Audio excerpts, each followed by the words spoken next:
더위를 이겨내려고 선풍기를 돌리고 에어컨을 방마다 틀었지만 하나님이 한꺼번에 더위를 싹 가져가시면서 밭에 네 아무리 노력하고 몸부림쳐도 내가 일순간에 문제 해결하잖아. 자연을 통해서 우리에 보여주는 선물이 아닌가. 아침에는 추워가지고 문을 닫아달 만큼 갑자기 가을이 오는 그런 참 축복의 일기를 우리에게 주셨는데 그런 참 가볍고 즐거운 마음으로 예배에 함께 나온 것 같습니다. 여러분, 인간이 행복하려면 알맞은 곳에 있어야 됩니다. 꼭 필요한 데 있을 때 사람이 행복해집니다. 여러분, 아무리 맛있는 걸 먹고 아무리 좋은 여러분 곳에 앉아 있어도요, 불편한 곳이라 싶으면요 행복하지가 않아요. 괜히 왔다, 시간 낭비다, 내가 괜히 여기 결정했구나 이러잖아요. 내가 있어야 될 곳에 있을 때 진정한 행복을 누리게 되는데, 우리는 이렇게 생각합니다. 많은 소유와 물질적인 여유가 있으면 참 좋겠다, 내가 그런 곳에 머물면 좋겠다, 이런 생각하면 어떤 일부분은 행복하고 만족이 와요. 또 어떤 경우는 인정받고 칭찬 듣는 자리, 야, 오늘 신난다, 나를 사람들이 박수 쳐주고 나를 이렇게 알아주니까 너무 신나구나, 그러면 또 그 좋은 자리에 행복을 느껴요. 그런데 일순간에 어느 순간에 바람처럼 사라지는 것을 느끼게 됩니다. 여러분, 인간이 행복하려면 하나님이 우리에게 가장 알맞은 곳으로 이끄시는데요, 그게 시편 84편 10절에 보면 시편 기자가 이렇게 고백을 합니다. 뭐라고 고백하냐? 주의 궁정에서 한 날이 다른 곳에서의 첫날보다 나은저 악인의 장막에 있는 것보다 내 하나님의 문지기로 있는 것이 좋사오니, 하나님과의 함께함이 인간의 참 행복의 자리구나 하는 사실을 알게 되는데, 그래서 하나님과 함께하는 자리를 누리는 것, 그게 뭘까요? 기도하는 시간이고 예배하는 시간이겠지요. 오늘 예배 이 자리는 어떤 것에서 만족할 수 없는 하나님이 우리에게 허락하신 참된 은혜와 또 축복과 행복의 자리로 하나님 나라를 이끄시구나, 이런 참된 자족감 속에 예배가 되어지기를 바랍니다. 여러분, 오늘 본문은 이 바벨탑 사건 이후에 모든 인류가 이제 흩어져 살아가는데, 특별히 노아의 아들 중에 셈의 족보를 이렇게 소개를 하고 있는 본문을 보는데요. 그런데 이 계보에 우리가 기억해야 될 거는 데라가 나오고, 그리고 그 아들 아브람이 나와요. 바꿔 말하면 아브람의 아버지 데라부터 소개되는 것을 보게 되는데, 이런 이 족보를 소개하는 걸 보면서 인간의 역사는 두 흐름이 있구나, 두 대열이 지금도 진행되고 있구나. 그 대열이 뭘까요? 하나님을 떠나서 하나님을 거역하는 대열이 있습니다. 그 대열이 뭘까요? 공산주의. 이런 공산주의는 이 자체는 한문으로 보면요 굉장히 좋은 단어예요. 공산이 뭡니까? 공동으로 재산을 함께 하는 것. 많은 가진 사람을 가져와서 약한 사람 평균케 하는 원리, 얼마나 좋은 이야기입니까? 근데 실제로 보면 어떻게 해요? 골고루 못 살게 하고, 이 공산당원들만 자기들만 배를 채우는 이런 아주 악한 제도일 뿐 아니라, 더 악한 제도가 뭘까요? 하나님이 없다는 게 공산주의예요. 유물사가 오직 물질밖에 인정하지 않는 이 공산주의, 하나님을 대적한 그 흐름의 선두에 서 있지요. 여러분, 이 공산주의뿐 아니라 세속주의가 또 있습니다. 여러분, 공산주의가 하나님을 부정하는 게 문제라면 민주주의의 패단은 뭐냐? 세속주의입니다. 자, 민주가 뭐죠? 다수가 원하면 뭐든지 할 수 있는 거예요. 자, 다수가 원하면 뭐든지 한다 생각하니까 1800년 중반까지는 창조가 대세였다면 1850년 이후로 진화론이 발표되면서 뭐가 대세가 되죠? 진화론이 대세가 됐어요. 그래서 대부분의 사람들에게 설문조사를 하면 창조가 과학입니까? 진화가 과학입니까? 이래 물으면, 10명에게 물으면, 100명에게 물으면 진화가 과학입니다 라고 말하는 사람이 몇 명일까요? 적어도 7, 80명이 진화가 과학입니다. 이렇게 말해요. 창조가 과학이라고 믿습니까? 이렇게 말하면 10% 정도가 하나님이 창조한 게 이게 과학적입니다. 그럼 나머지 1, 20%는 뭘까요? 잘 모르겠습니다.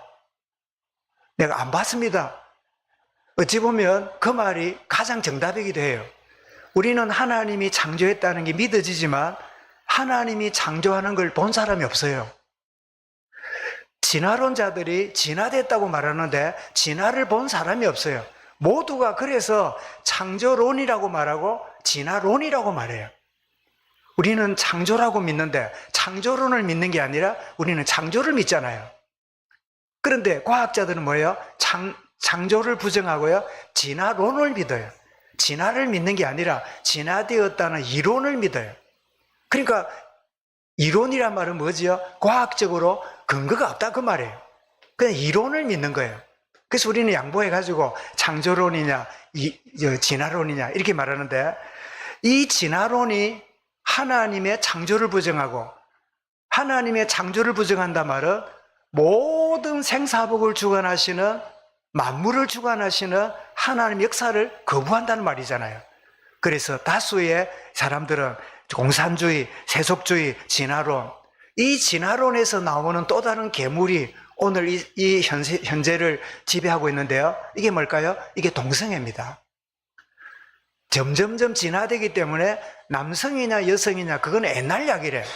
이제 얼마든지 태어난 사람이 성을 바꿀 수 있고, 또 성이 같아도 마음이 통하면 한 부부가 될 수 있고. 그래서 제가 국민일보를 제가 보고 있는 가운데 있는데, 참 안타까운, 어제 그 뉴스에 신문 기사에 보니까 한 교회 목사가 그 교단으로부터 이렇게 퇴출을 당했어요. 왜 퇴출을 당했냐니까, 그 교단은 동성애가 올바른 거다 인정한 교단이에요. 목사 장로가 모인 그 총회가 동성애가 옳은 일이다 지지하는 그런 교단인데, 이 목사가 어디 가서요, 동성애는 성경에 보면 죄악입니다. 여러분, 소돔 고모라의 죄악이 바로 멸망한 이유가 뭡니까? 그 음란하고 남색하는 그것은 죄악입니다. 이 말 했다고 바로 고발돼 가지고요, 목사 파직을 시키는 이런 일이 벌어지고, 이제는 그 주에서 미국은 50개 주니까 주 정부가 있고요, 50개 합친 연방 정부가 있어요. 연방 정부의 법은 법이고 주정부 법은 따로 있어요. 그래, 주정부가 동성애는 합법적이다 인정하면요, 그 주에서 그것을 아니라고 말하면 법적으로 처벌을 받아요. 그래서 교단으로부터 처벌을 받고, 이 목사가 그 주의 주법원에 가서 이 처벌을 받게 되는 이런 뉴스가 신문에 오는 거 보고 저는 그렇게 생각했습니다. 그분이 누군지 몰라도 우리나라가 동성애가 합법적이고 동성애를 말하거나 그런 설교를 하면 그 목사가 파직당하고 감옥 간다면 나는 거기 갈 거다. 하나님을 위한 그런 가운데 있지 않는다면 교회가 이 땅에 왜 존재합니까? 목사가 왜 여러분 서가지고 말씀을 전합니까? 여러분, 우리는 다 좋을지라도 다수를 쫓아가는 자가 아니라요, 진리를 쫓아가는 자예요. 그래서 이 하나님을 거역한 다수의 무리들이 이 땅을 지배하는 그런 가운데 하나님을 섬기고 영광 돌리는 대열이 또 여기 있는데, 이 대열이 뭘까요? 하나님 중심, 말씀 복음 중심, 그리고 예배 중심, 이 중심이 있는 삶으로 나가는데, 그래서 이것을 예수님은 마태 7장에서 넓은 문으로 들어가고 넓은 길로 가는 자, 좁은 문으로 들어가서 좁은 길을 가는 자 인생을 마태 7장 13절 14절에서 잘 비교를 하셨어요. 여러분, 그렇다면 저와 여러분도 모두가 가는 넓은 길, 모두가 가는 하나님을 거역하고 자기 중심으로 살아가고 바벨탑 쌓는 그런 인생으로 살아갈 수밖에 없는 우리 인생인데, 어쩌다가 저와 여러분들이 이 좁은 길에, 좁은 문으로 들어와서 오직 예수 그리스도의 구원의 대열에 들어왔는가? 이것은 정말 우리 장로님도 그런 표현을 기도 속에 했습니다마는 전적인 하나님의 은혜입니다. 이 말을 바꿔 말하면요, 하나님의 열심히 우리를 오다 싸고 지금까지 인도에 오셨어요. 제가 이 말씀을 준비하다가 아침에 좀 이렇게 읽는 이 책을 잠깐 보는 가운데 그분은 그런 이야기를 해요. 여러분, 제가 가끔 단어를 이상한 걸 써서 사람들한테 비난을 받는데 그렇지만 이 표현할 수밖에 없습니다. 그러면서 뭐라고 설명했냐? 하나님이 아브라함을 불러서 인도하실 때 아브라함이 자발적으로 간 게 아니라 뭐라고 했냐? 하나님이 아브라함의 모가지를 잡고 끌어오셨다는 거예요. 그 표현이요, 아주 좀 상스러운 표현이지만 딱 맞는 이야기라. 하나님이 제 모가지를 붙잡고, 여러분은 모가지가 아니고 목을 하나님 붙들고 인도에 오신 거예요. 그치? 전적인 하나님의 은혜입니다. 모두가 가는 그 길에, 모두가 옳다고 생각하는 그 다수의 대열에 아니다.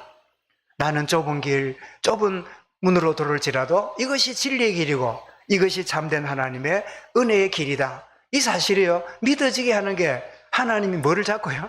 내 모가지를 잡고 이끌어 오신 거예요. 그리고 출애굽기 33장 19절에도 나는 은혜 베풀 자에게 은혜를 베풀고 긍휼히 여길 자에게 긍휼을 베푸느니라. 그리고 에베소 2장 5절에도 잘하는 말씀이지요. 뭐라고 말씀합니까?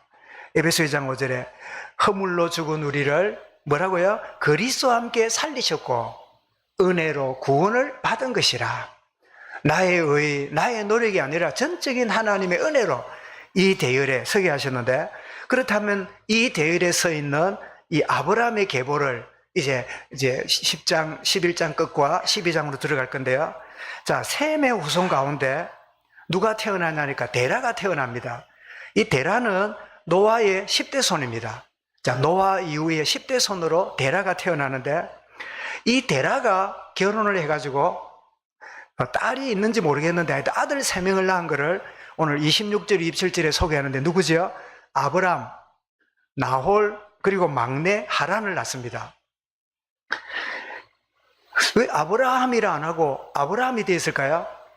하나님이 나중에 이름을 아브라함이라 하지 말고 아브라함이라 하라. 바꾸기 전에는 아브라함이에요. 좁은 의미를 가진 이름인데요. 데라가 아브라함과 나홀과 막내 하란을 낳았다. 근데 흥미로운 일은 이 하란이 롯이라는 아들을 놓고 아버지보다 빨리 죽어요. 제일 막내가 아버지보다 빨리 죽는, 성경이 그 분량이 많은데 왜 이런 소소한 이야기를 적어놨을까? 그런데 고향 갈대아 우르에서 죽었다. 28절 나오죠. 근데 29절에 보니까 아브라함이 결혼했는데 아내가 누구지요? 이름이 사레고, 둘째 나홀이 결혼했는데 아내 이름이 뭐지요? 밀가지요. 그럼 물어보겠습니다. 하란이 롯을 낳았잖아요. 막내가 이 롯을 낳았잖아요. 그런데 하란의 부인 이름은 왜 없을까요? 그죠? 첫째 아브라함의 아내는 사레고, 둘째 이 나홀의 아내는 밀가라 했으면 하란의 어머니 이름도 나와야 되잖아요. 왜냐? 그 사이에 태어난 롯 이름까지 적은 거 보면 그 데라 입장에서 볼 때 큰 며느리는 사레고, 둘째 며느리는 밀가고, 셋째 며느리는 물음표라. 성경에 안 나와요. 대신에 그 사이에 태어난 누가요? 롯이 태어났다고, 롯이 태어났단 말만 해요. 그러면 아마 이 가정의 분위기는 결혼도 하지 않는 상태에서 어머니를 잘 모르는 상태에서 롯을 낳는 그런 일이 벌어진 게 아닌가. 형이 2명이 있고 막내가 돼가지고 결혼할 차례도 아닌데, 요즘에야 막 결혼을 빨리 하든 늦게 하든 상관없잖아요. 빨리 짝을 만나면 첫째든 둘째든 먼저 가는 게 문제가 안 되잖아요. 그런데 제가 어릴 때만 해도 첫째를 두고 둘째가 가거나 둘째를 두고 막내가 먼저 결혼하는 걸요, 집안에 뭐로 생각했어요? 자랑으로 생각했다 1번, 두 번째 수치라 생각했다 2번. 자랑이었을까요? 수치였을까요? 수치라고 생각했어요. 누가 따지진 않아요. 제풀에 왜 첫째 둘째를 두고 막내가 갔지? 그럴 때 뭐 생각합니까? 불장난했구나. 야, 사고 쳤구나. 그러니까 저런 식으로 순서 없이 했지. 이렇게 오해를 사는 게요. 우리 시대에 그런 시라면 지금으로부터 몇 년 전에요? 거의 2000년 전에, 아니 4000년 전에 있었으니까 이 하란이 낳은 이 롯이 있지만 아내가 없이, 엄마가 없지는 않겠지요. 뭐 어쨌든 하여튼 나가버리든지 하여튼 막 그런 애만 남는 그런 셈이지요. 그래서 이 소개를 하고 있는데, 사례는 자식이 없었더라. 또 그거를 왜 씁니까? 사례가 뭐 같다고요? 자식이 없었더라. 밀가 얘기는 하도 안 하고 사례만 자식이 없다 말합니다. 우리는 이미 이유를 압니다. 이런 우리의 연약함이나 한계가 있는 게 하나님의 창조 역사를 보는 좋은 배경이 돼요.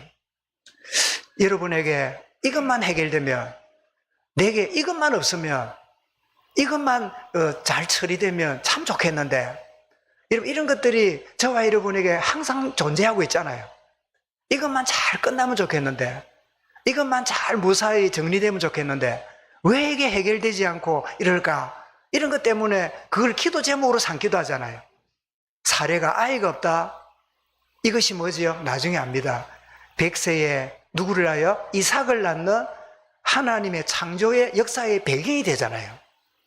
쑥쑥 낳고 있으면 이삭이 낳는 게 그렇게 신비한 일이 아니잖아요.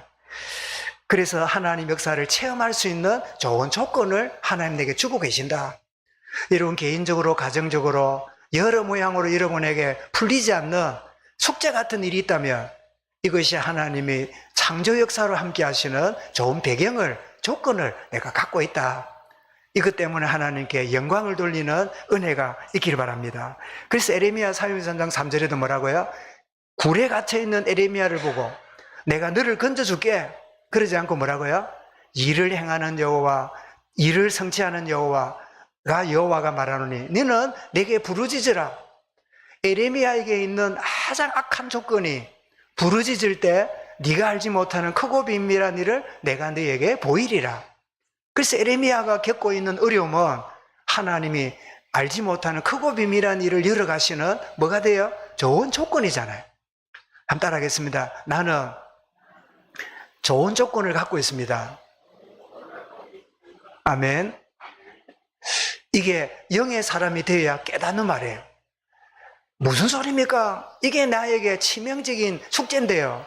이것 때문에 누구한테 내가 말도 잘 못할 만큼 좀 쭈삣거리고 사는데요. 아니요. 오히려 그런 것들이 하나님의 새로운 일을 하시는 일에 좋은 조건이다 라고 고백하는, 이것이 우리 고백인데요. 고린도서 12장 9절 10절에도 바울이 놀라운 신비와 하늘의 이 삼층 하늘을 보는 엄청난 신비한 경험을 가졌던 사람입니다. 그랬던 이 바울인데, 바울이 뭐라 그럽니까? 내게 있는 이 질병이 떠나가도록 3번이나 기도했는데 하나님이 뭐라 그럽니까? 네 은혜가 내게 족하도다. 그렇게 할 때 바울은 하나님 제발 다른 사람 문제는 내가 기도하면 해결해 주면서 왜 내 문제는 해결을 안 줍니까? 다른 사람은 나를 통해서 치유와 죽은 사람도 살아나는 역사 일어나는데 왜 내 문제는 이 질병이 해결이 안 됩니까? 이런 막 때를 쓸 수 있잖아요. 근데 바울은 이렇게 고백하는 게 바로 고린도서 12장 9절 10절입니다. 나에게 이르기를 내 은혜가 내게 족하다. 이는 내 능력이 약한 데서 온전해짐이라 하신지라. 그러므로 도리어 크게 기뻐함으로 나의 여러 약한 것들에 대하여 자랑하리니. 뭘 자랑한다고요? 약한 것들을 위하여 자랑하리니 이는 그리스도의 능력이 내게 머물게 하려 함이라. 10절에 이렇게 말합니다. 그러므로 내가 그리스도를 위하여 약한 것들과 능력과 궁핍과 박해와 공고를 기뻐하노니 이는 내가 약한 그때에 강함이라. 내가 약할 그때에 주님의 강하심 있는 이 사실을 발견하고요, 바울은 그때부터 내 연약함 해결해야 되지 않고 주여 내 연약함 가운데 주님의 강하심이 드러남을 보게 하여 주옵소서. 모든 사람들도 바울 지 문제도 해결 못하면서 지 문제도 잘 안 되면서 남 보고 뭐라 그래? 니나 잘 믿지? 이런 비난을 받을 수 있었겠지요. 그런데 바울의 이 분명한 답을 가진 태도를 본 사람들이요, 아니야, 저 사람은 자기 연약함과 문제가 있지만 그 연약함이 주님의 강하심을 드러내는 조건이 되고 있잖아. 그래서 저 바울이 위대한 게 아니라 바울의 하나님이 위대한 거야. 여러분, 우리는 때때로요, 내가 해결되면, 내가 잘 되면, 내가 응답받으면 하나님 영광 돌린다지만요, 그 가로 속에는 내가 잘됨으로 돼야 된다는 그런 묘한 우리의 본성이 깔려 있어요. 내 문제가 있고 연약 가운데 있지만 주님, 이걸 통하여서도 주님이 영광을 받으시는 주의 은혜가 있기 원합니다. 이것이 우리의 진정한 고백이 될 수 있어야 될 줄 믿습니다. 그런데 이 구원 이전의 아브라함의 영적 배경을 보면요, 갈대아 우르라고 하는 곳인데 28절에 그랬지요. 이 갈대아 우르는 우상 숭배와 사단에게 지배당하는 그런 아주 우상 소굴입니다. 이 달신을 난나라고 해가지고 이 숭배할 만큼, 그래서 그걸 유적을 찾아보니까요, 그 흔적이 나와요. 이 보시면, 자, 여러분, 이게 뭐 같아 보입니까? 이게 머리는 사람이고 몸은 뭐처럼 보입니까? 뭐 소 같기도 하고 뭐 코끼리 같기도 하고 아주 괴물이죠. 이런 모양을 만들어 놓고 아주 우상숭배하는 지역이 갈대아 우르예요. 아마 그 아버지 데라도 이런 걸 만들어서 팔기도 하고 이런 이제 살았겠지요. 그런가 하면 또 다른 신이 뭐냐? 달신이 나오는데, 자, 이게 뭡니까? 이게 달이잖아요. 예, 이 달이 이제 동그랗게 펴 있는데, 근데 이 달이 지금 보름달이잖아요. 보름달인데, 그때 고대 사람들은 이 보름달이 되기 전에 묘한 변화가 일어납니다. 한번 보십시오. 자, 왼쪽에 보니까 점점 오른쪽 가면서 어찌 됩니까? 점점 적어지지요. 점점 사라지잖아요. 반대로 오른쪽에서 보니까요, 초생달부터 시작해가지고 점점 커지잖아요. 이게 달이 우리에게 점점 복으로 다가온다, 이렇게 믿고 달신에게 저 모양 따라서 드리는 제물을 가지고요, 갈대우르 사람들이 달신을 섬긴 거예요. 그 달신 이름이 뭐라고요? 바로 적어놓은 대로 난나라고 하는 달신을 섬겼어요. 이런 지역에 있었으니까 이 아버지 데라도 아주 다른 신들을 섬기는 다신론자였어요. 그래서 여호수아 24장 2절에 보면 너희 조상들 곧 아브라함의 아버지 나홀의 아버지 데라가 강 저쪽에서 거주하여 다른 신들을 섬겨서나, 많은 신들을 섬기는 그런 가운데 있었어요. 자, 그런데 여러분, 이런 데라가 가족을 데리고 갈대아 우르를 떠나서 어디로 가냐? 저 가나안 땅으로 가려고 하란까지 옵니다.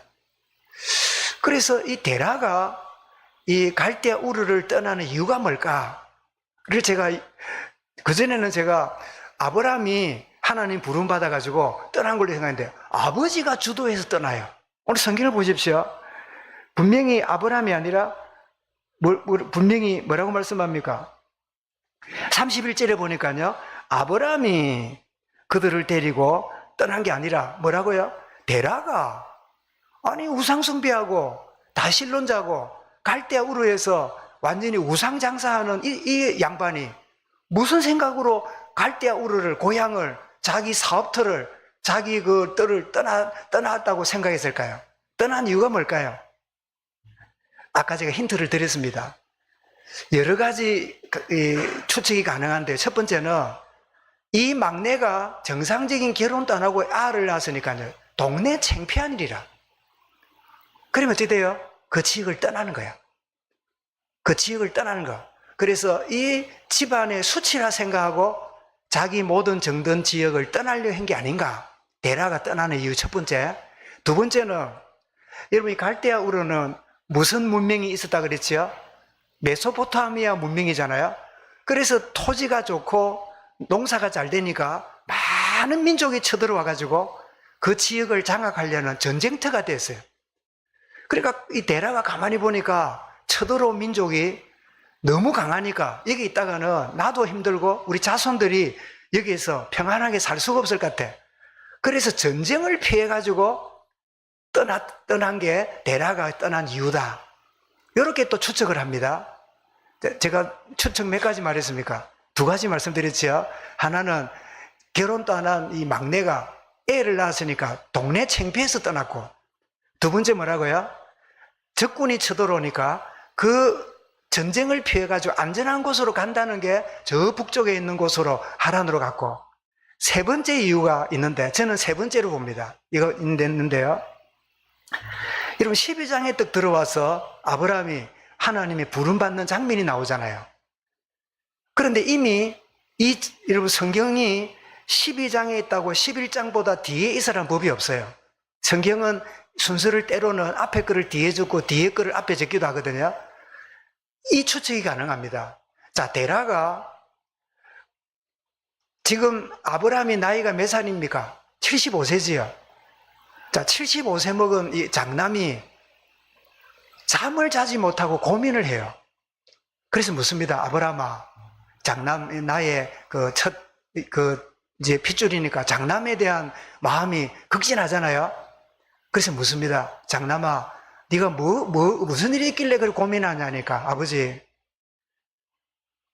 여호와 하나님이 내게 임하셨는데 이 갈대아 우르의 우상이 많은 곳에서 떠나라고 합니다. 자, 그 이야기를 이 아브라함이 아버지가 물으니까 아브라함이 이렇게 말을 했을 때 아버지 데라가 그 말을 듣는 순간에 기뻤을까요? 굉장히 기분 나빴을까요?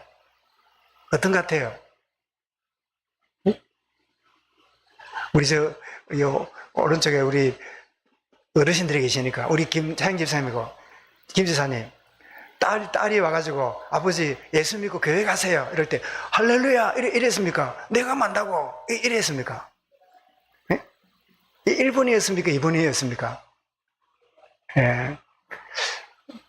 나중에 숙제 밥 먹을 때 듣기로 하고 우리 박 집사님은 아들이 아버지 교회 가야 됩니다. 예수 믿어야 됩니다. 이럴 때 그래 내가 안 그래도 기다렸다 이래 싶었습니까? 두 번째로 니나 가라 그러겠습니까?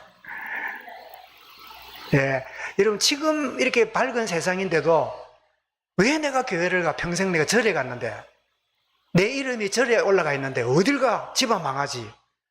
어디 예수 믿어? 집안 난리 나지. 그런 집안이 오늘 또 많잖아요. 그런 명절을 보내기도 했잖아요. 어디 예수를 믿어?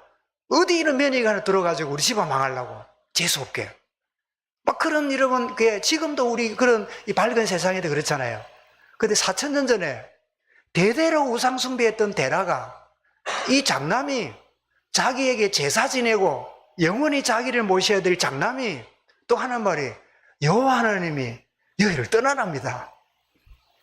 이랬을 때 데라가 일단은 얼마나 그 충격과 계시감이 있을까요? 그런데 잘은 모르겠는데 그런 말 아십니까? 자식이는 부모 없다고 혹시 들어보셨습니까? 여러분 중에 내 부모님 안 믿어요? 그럴 리가 없어요. 자녀 여러분, 여러분이 믿음이 분명하면 여러분이 분명히 하나님과 관계가 바르면 부모님이 주님께로 다가옵니다. 물론 택한 백성이 아니냐 그거는 나중 일이고 정말 그런 우리 부모님 안 믿어요. 부모님은 쳐다봅니다. 아브라함이 죽의 어제까지만 해도 아버지 유업을 이어서 이 땅에서 내가 만들어 놓은 터와 집과 다 재산을 유지하고 장남이니까 그럴 줄 알았더니 떠나잖아요. 본토 친척 아비 집을 떠나겠다네요. 처음에는 굉장히 섭섭하고 놀랬겠지요. 그런데 그 다음 날부터 아브라함의 태도가 달라졌어요. 아들 아브라함이 갖고 있는 그 태도와 눈빛이 너무 달라졌어요. 그렇게 소망이 넘치고 그 기뻐하고 기대에 찬 아들의 눈을 그 아버지 데라는요 거부할 수 없어요. 그래서 이 데라는 나는 잘 모르겠는데 장남 나의 대를 이을 제 아들이 저렇게 뭔지 모르는 신의 부름을 받았다고 하니까 나도 따라가야 되겠다.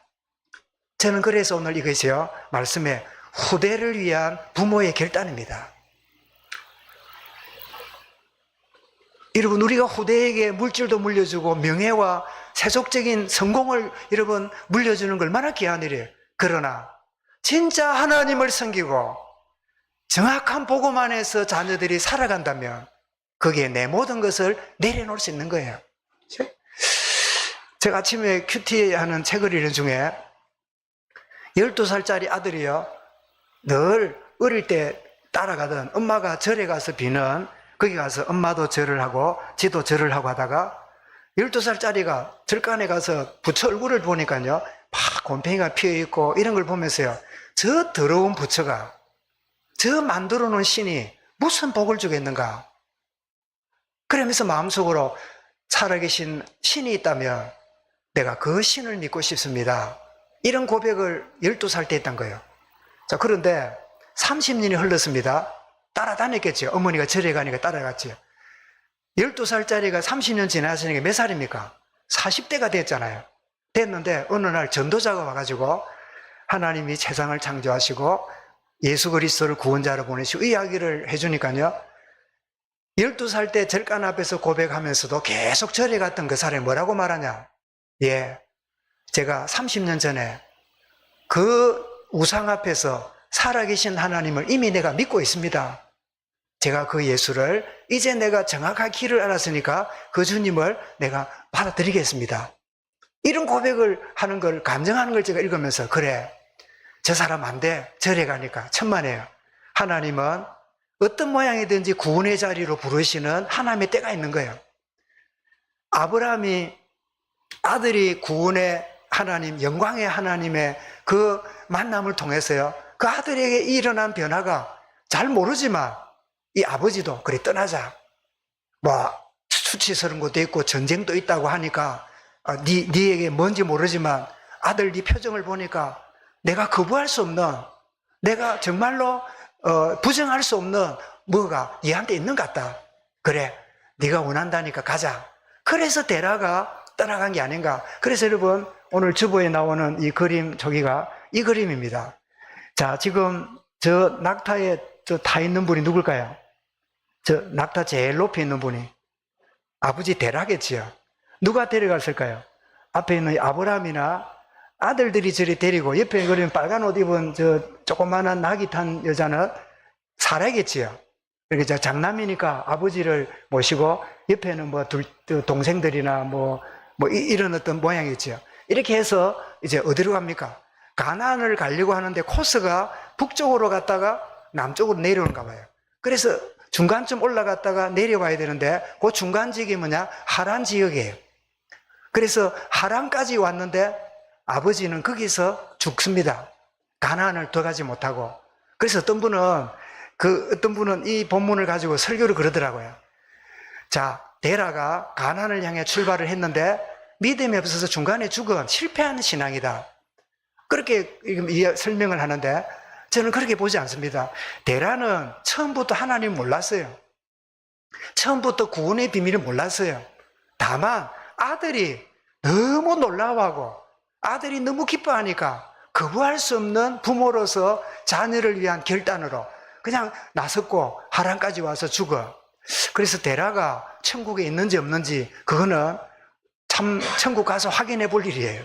성경에는 전혀 그 말이 없으니까요. 그래서 아들 아브라함이 하나님의 부르심 받음에 대해서 데라가 결단하는, 그래, 이 아들이 잘못된 신을 택하고 여기에 갈대우르에 수많은 잡신들이 많은데 뭔지 모르는 기쁨을 가져다주고 소망을 가져다주는 아브라함이 발견한 저 신을 향한 부분에 나는 잘 모르지만 후대를 위해서 결단하는 이 모양이 이 아브라함의 모습이 아닌가. 그래서 여러분 여호수아 24장 15절에 보면 너희 조상들 15절에 너희가 섬길 자를 오늘 택하라. 오늘 나와 내 집은 여호와를 섬기겠노라. 데라는 자기 신앙 결단 아니라도요 후대들이 믿음 안에 바로 서도록 결단해주는 그런 의미의 결단은 참 고마운 부모들이다. 여러분 중에도 신앙을 여러분 막 가까워졌을 때 부모님들이 반대를 했지만 지금쯤에 믿거나 반대를 하지 않는 부모님이 계셨거나 계시다면 여러분 감사할 일이에요. 끝까지 여러분 니하고 내가 족보를 끊자, 니와 내가 끝났다, 그러면서 막 살벌하게 그런 일까지 벌어지기도 하는데 결국은 믿음을 인정하거나 같이 믿음 안에 들어와 줬다면 후대를 위한 결단이 너무 고마운 일이에요. 그런 의미에서 부모님의 은혜가 너무 감사한 일이지요. 그래서 여러분 오늘 말씀의 제목이 후대를 위한 생을건 다음의 결단이 필요합니다. 첫 번째 뭐지요? 내 자신을 점검하는, 내가 이런 식으로 신앙생활해도 되는가? 내가 이런 식으로 신앙생활해도 되는가? 이사야 13장 12절에 마노아가 이런 천사 앞에 이런 걸 묻습니다. 이 사사기 13장 12절 말씀입니다. 자, 읽어봅니다. 시작. 마노아가 이르되 이제 당신의 말씀대로 되기를 원하나이다. 이 아이를 어떻게 기르며 우리가 그에게 어떻게 행하리까? 여러분, 부모 아이를 교육하기 전에 내가 이렇게 행해도 되나? 내가 이렇게 살아가도 되는가? 이게 자녀 교육 이전에요. 나를 점검하는 거예요. 어떻게 내가 행해야 되겠습니까? 태어나기도 전에 점검하는. 그리고 두 번째로 여러분 지금 후대에게 뭐가 전달되고 있다 생각합니까? 종교입니까? 복음입니까? 윽박 지르는 겁니까? 은혜가 전달되고 있습니까? 지금 뭐가 전달되고 있다 생각합니까? 강요하고 안 하면 안 되도록 막 윽박 지르는 그런 종교입니까? 복음입니까? 그래서 이사야 13장, 사사기 13장 8절에 마노아가 또 이렇게 묻습니다. 자, 읽어보겠습니다. 시작.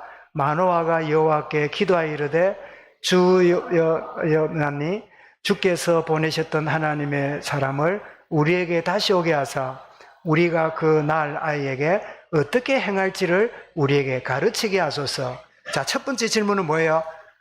우리가 어떻게 행하고 있어야 됩니까?